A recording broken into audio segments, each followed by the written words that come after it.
Hello दोस्तों, स्वागत है आपका अवनी वॉइसेस चैनल में।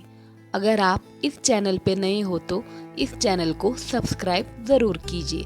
तो चलो कहानी शुरू करते हैं। बहुत समय पहले की बात है। एक छोटा सा गांव था जिसका नाम सुंदर नगर था। उस गांव में अरुंधति नाम की एक लड़की रहती थी। अरुंधति की सादगी और खूबसूरती पूरे गांव में प्रसिद्ध थी। वह हमेशा अपनी माँ के साथ खेतों में काम करती और परिवार की देखभाल करती।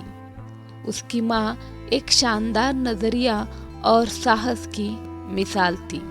एक दिन उसकी माँ ने उसे अपनी पुरानी गुलाबी साड़ी दी और कहा, यह साड़ी हमारे परिवार की निशानी है, इसे अच्छे से रखना।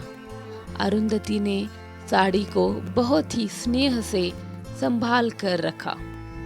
वह साड़ी उसकी माँ की थी, मतलब उसकी नानी की थी, और उससे भी पहले उसके दादी की। लेकिन अरुंधति को इस बात का बिल्कुल भी अंदाजा नहीं था कि यह साड़ी केवल एक साधारण साड़ी नहीं थी। ये साड़ी सिर्फ एक साधारण साड़ी नहीं थी, बल्कि जादुई थी। एक रात जब अरुंधति सो रही थी, उसे एक अजीब सपना आया। उसने देखा कि उसकी साड़ी के चारों ओर एक हल्की रोशनी फैली हुई थी और साड़ी से सुनहरी चमक आ रही थी। अचानक एक परी उसकी साड़ी से प्रकट हुई और बोली, अरुंधति, ये साड़ी जादुई है। इसका प्रयोग तुम्हारे जीवन में खुशियाँ और समृद्धि लाने के लिए कर सकती हो। सुबह उठते ही अरुंधति ने अपनी माँ से इन सपने के बारे में बताया, लेकिन उसकी माँ ने इसे सिर्फ एक सपना मानते हुए कहा, अरुंधति, यह सिर्फ तुम्हारी कल्पना हो सकती है।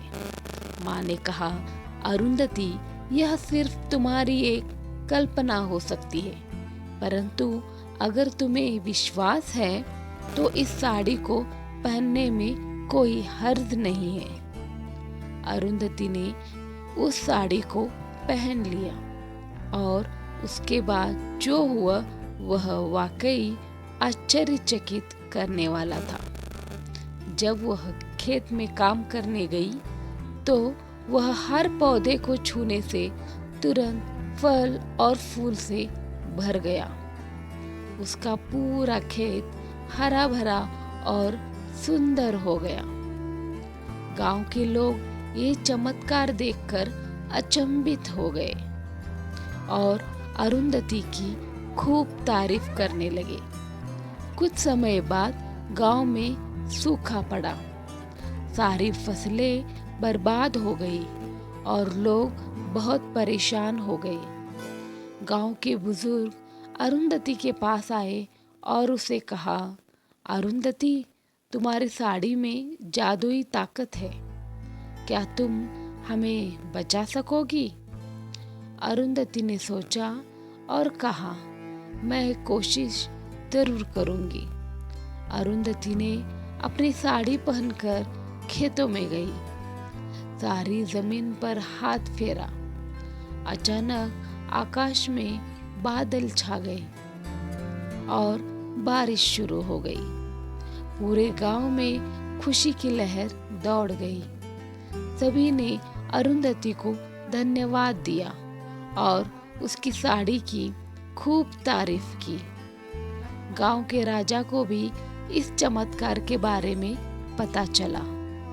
राजा ने अरुंधति को अपने दरबार में बुलाया और सम्मानित किया। राजा ने अरुंधति से कहा, तुम्हारी इस साड़ी ने हमारी प्रजा के जीवन में खुशहाल बना दिया है। राजा ने कहा, तुम्हारे इस साड़ी ने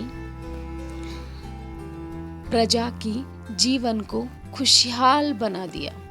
तुम सच में महान आत्मा हो। अरुंधति ने उस साड़ी का केवल लोगों की भलाई के लिए इस्तेमाल किया। वह समझ गई थी कि साड़ी की ताकत से सिर्फ अपने लाभ के लिए कुछ कैसे किया जाए, यही नहीं बल्कि दूसरों की मदद करने का भी मौका मिलता है। उसने अपनी जिंदगी उसी तरह ही बिताई और सबकी प्रिय बन गई। समय बीतता गया और अरुंधति की कहानी सिर्फ गांव में ही नहीं बल्कि दूर दूर तक पहुंच गई। उसकी ईमानदारी और परोपकार की मिसाल ने उसे सबके दिलों में जगह दी। अरुंधति की ईमानदारी और परोपकार की मिसाल ने उसे सबके दिलों में जगह दी। उसकी साड़ी की जादुई कहानी सुनकर लोग उससे प्रेरणा लेते और सीखते। अरुंधति ने अपनी साड़ी को अपनी अगली पीढ़ी को सौंप दिया। उसने अपने बच्चों और उनके बच्चों को समझाया कि इस साड़ी का हमेशा अच्छे कामों में ही इस्तेमाल किया जाए। इस तरह उस जादुई गुलाबी साड़ी का पहलू आगे बढ़ता रहा और लोगों के जीवन को बदलता रहा। जादुई गुलाबी साड़ी की एक कहानी एक संदेश देकर समाप्त होती है कि किसी भी वस्तु या ताकत का असली मूल्य तभी है जब उसका उपयोग सबकी भलाई और सेवा में किया जाए। अरुंधति की भलाई और परोपकार ने सभी को यही सिखाया कि सच्ची पहचान मेहनत, ईमानदारी और दूसरों की भलाई में हित है। दोस्तों, आपको ये कहानी कैसी लगी? अगर कहानी अच्छी लगी हो तो लाइक और शेयर ज़रूर करना। अगर आप इस चैनल पे नए हो तो इस चैनल को सब्सक्राइब ज़रूर करना। अगर आप ये वीडियो फेसबुक पे देख रहे हो तो फेसबुक पेज को फॉलो ज़रूर कीजिएगा। घंटी वाला आइकॉन दबा के आने वाले वीडियोस का अपडेट ज़रूर पाना। तो चलो मिलते हैं अगली वीडियो में एक नई कहानी के साथ। तब तक के लिए स्टे ट्यून। आपकी अवनी वॉइस। Thank you.